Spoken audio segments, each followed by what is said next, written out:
Hello everybody, we're gonna do a little preserving today. I've already brought these in. I've got these soaking in just a little bit of salt water. It helps chase any critters that might be hiding in here. Might be some worms or something in there. You never know. But soak them in a little bit of salt water and that'll chase them out. I've already done the cauliflower. And I've got some carrots over here that we harvested out of the greenhouse.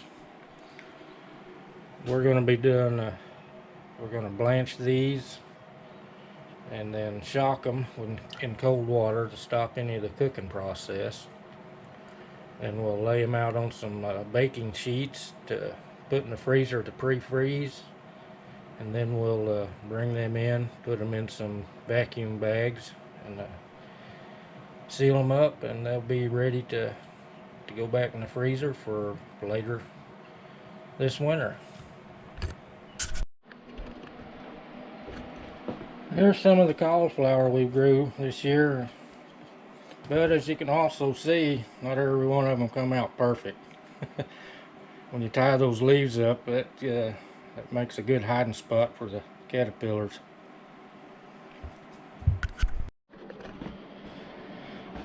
Now what I do is I just quarter these heads up and trimmed all the ugly off of that one. I like to leave them a little on the larger size, that way during the blanching process they're not cooked completely through, more like on the al dente side.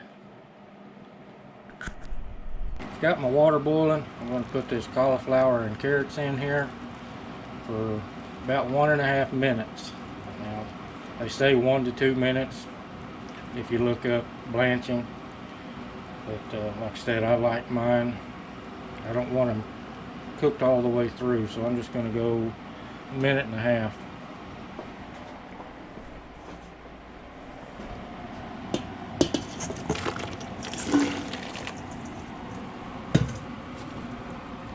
Give these a little stir around, make sure everything gets good and hot. I've got my ice water in the sink over here already.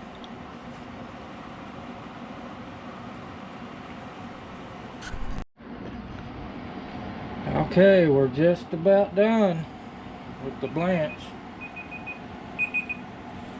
Now what, I'll just scoop them out with this little spider contraption, kind of drain them a little bit,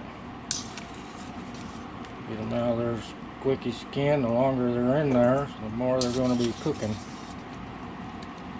That's why it's important to put them in an ice water bath afterwards to stop any cooking.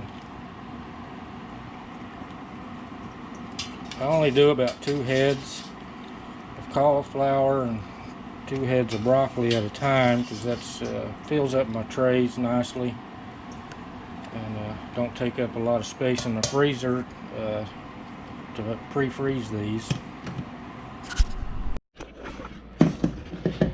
There's my ice water bath.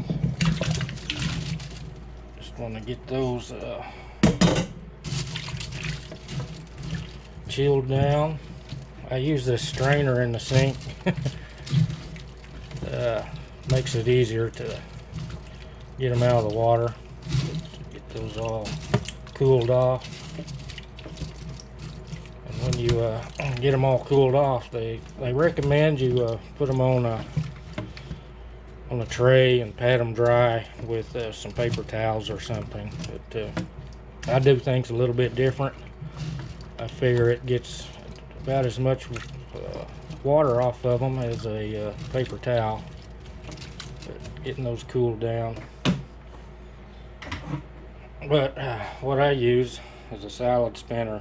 I just lay them in here around the edge, so you don't get too many, because it does get a little heavy. And spin them out, and you can see the water coming out of the bottom, so I know it's removing a lot of the water.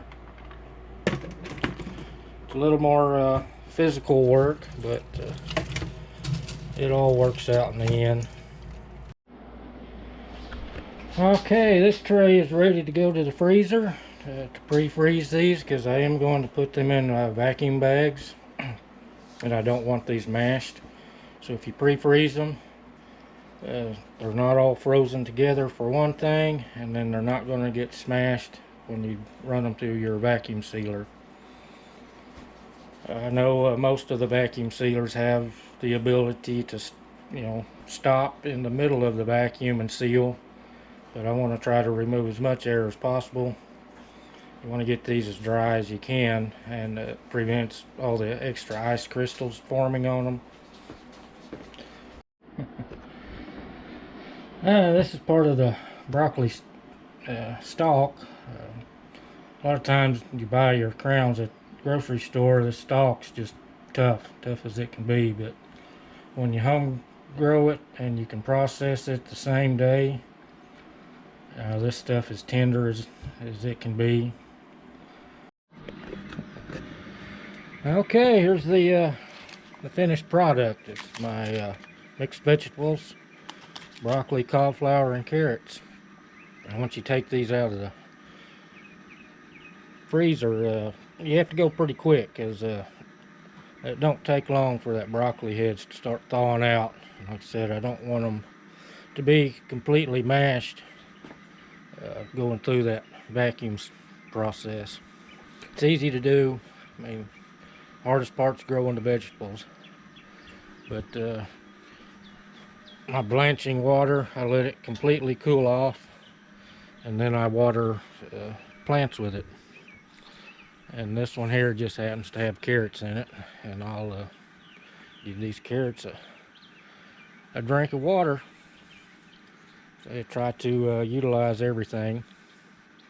I know hopefully the information you gathered from this video will show you how simple the process is without a bunch of extra, chitty chatter or circling back around to it. I always like to try to get straight to the point. That way I'm not wasting your time talking about other things besides what the video's originally about. But we'll catch y'all later.